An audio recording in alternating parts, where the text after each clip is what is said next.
How's it going, YouTube? It's Vengeful Shadows here. Hopefully everyone had a great weekend and enjoyed the YCS that just happened yesterday. Big congrats to Kamal for winning that.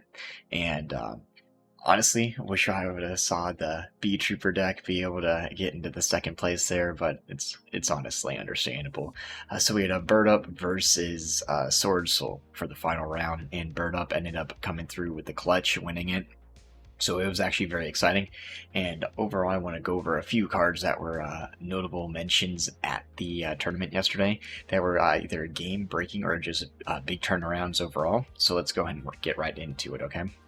So the first one on that list today is Dark Ruler No More, and just overall I think it's a great board breaker for going second, okay? You do have to keep in the fact that neither player can respond to this activation, so it's good going against a full board of monsters that can basically have a field of negates, alright? But then you cannot deal damage to the opponent after activating Dark Ruler No More. So that's kind of the balance to it, is you can activate it, negate your opponent's monster's field, but you can't like FTK them past that. Super good card going second, and we saw it kind of getting played until like the top cuts of the tournament. Next up from that will be Infinite Impermanence. This is probably a surprise to no one, since Infinite Impermanence has been pretty popular since its release, and even getting a reprint into the most recent structure deck, we've been seeing its price still be up there. And that's because you can target one face of monster your opponent controls, and you negate its effects until the end of the turn. And then if it was set before its activation, anything in that column that are spells and traps are also negated. So it's kind of cool because you can actually shut down cards such as Imperial Order by activating Impermanence after setting it in the column that a already activated Imperial Order, or if you feel like that's what it is, you set it, you activate it in response. So you can kind of get a 2-for-1 negate, not only a monster negate, but a back row negate as well. And then also, probably the best effect of it is if you control no cards, you can activate this card from your hand. So even if you're going second, and you lose the die roll, that's why a lot of people keep this in the main deck, because it's kind of good going first or going second. Okay, so that's why Infinite Impermanence is on this list, and we saw a lot of people playing that yesterday. Alright, then next up, we have Mr. Triple Tactics Talent. And I wanted to put this on the list, and I did not think I was going to be able to until literally the last game. Okay, I'm being very serious. This is going to be on the honorable mentions, but the last game, we saw that he was able to use the Gamma and then Triple Tactics in the same turn, getting advantage, and then being able to kind of win the game after that. And Triple Tactics, super good going second card, especially if you're anticipating your opponent's going to have any monsters to negate your effects. If your opponent has activated a monster effect during your main phase, you activate one of these effects, and you either draw 2 cards, take control of one monster your opponent controls until the end phase, or you look at your opponent's hand and shuffle 1 card from it to the deck, okay? So all those effects are very, very good, but keep in mind that a lot of people do kind of go for the draw 2 or the take control if they need a monster to link. So Triple Tactics coming in clutch literally during the last round of the YCS, and in my opinion, winning it for Kamal. Number 6, it was going to be right up there as well with the Triple Tactics, is the Side Frame Gear Gamma. Honestly, we're going to put this a little bit higher because we've been seeing a lot of people play the Gamma overall. It's a super good card, and in the most recent years, we've been seeing the popularity gain for it. It was super big when it first dropped, kind of dropped off a little bit, and then came in real big whenever we had like the Pendulum deck with it. It was super good. But that's because when you control no monsters, you can special summon it when your opponent activates a monster effect. You negate the effect, special summon the Gamma, then special summon the Side Frame Driver, which is a normal monster, okay?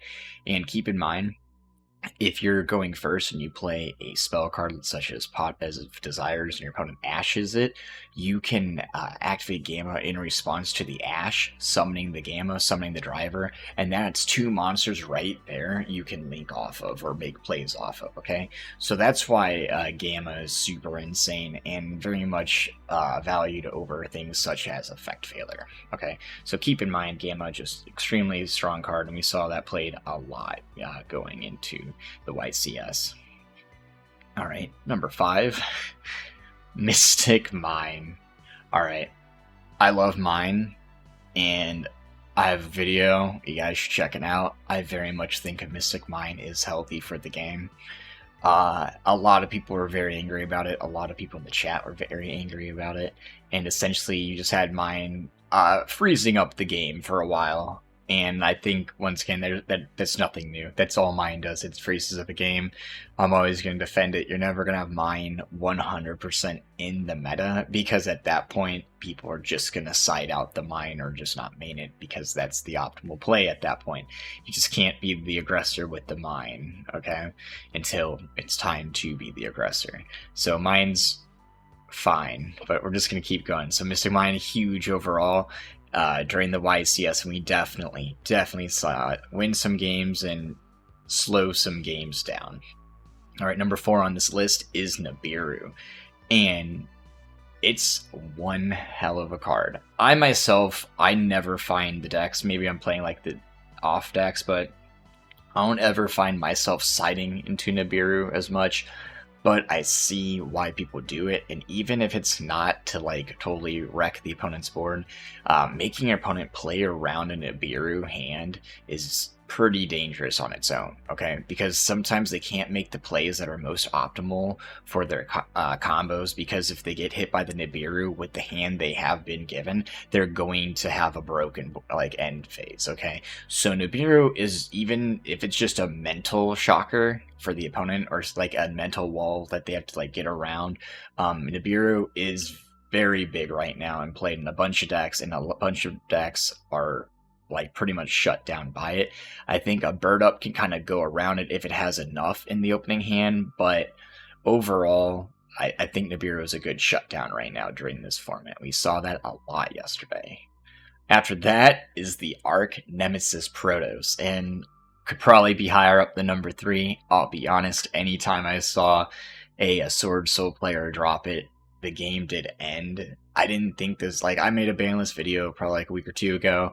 I did not put this on the ban list. I thought it could maybe slip by one more format, and maybe it could, but this card potentially does deserve a ban. I'll be honest, like, being able to lock your opponent out of an attribute is very strong in this game, especially when it's an attribute of your choice and not something that, like, you have to hit on a field and then, you know, declare some, I don't know. Yeah, so, like, because it is, you have to hit one on the field, but it just, I don't know. You can kind of mess with that, though. So Protos is just strong. It's just very, very strong overall, and just being able to drop it from the hand with the 3 monsters with different attributes from the graveyard, we're going to see that just be done time and time again, given in, like, we got Sword Soul. I think overall, though, saying that Sword Soul is a great deck, I think overall it is balanced, and I think there's a lot of outs to the deck and a lot of hand traps you can use that will stun them.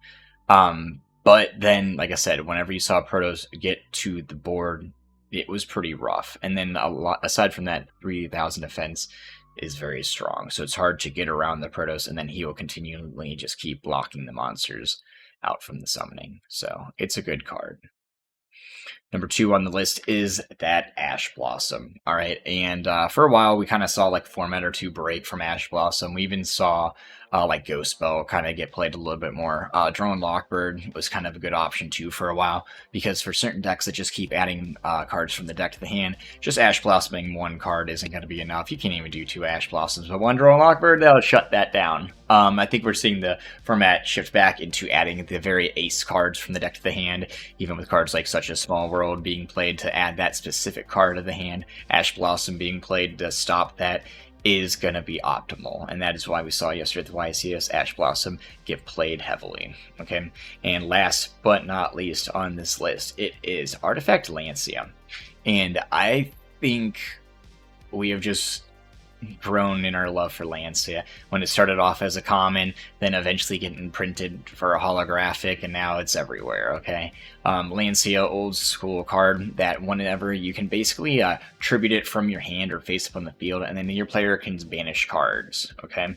The rest of this turn. So even decks that do self-banish themselves can have this in, because they'll self-banish on their turn, and then on the opponent's turn when the opponent tries to banish, they'll just Lancia. Half the time they just Lancia on the beginning of the turn, just so your opponent can't activate anything with the cost advantage, such as Pot of Desires during the main phase. So it's great just to get the Lancia out instead of waiting for chained sometimes, okay? Unless you know 100% that the deck you're playing against, the chaining on Lancia is going to generate yourself a resource or interrupt a play.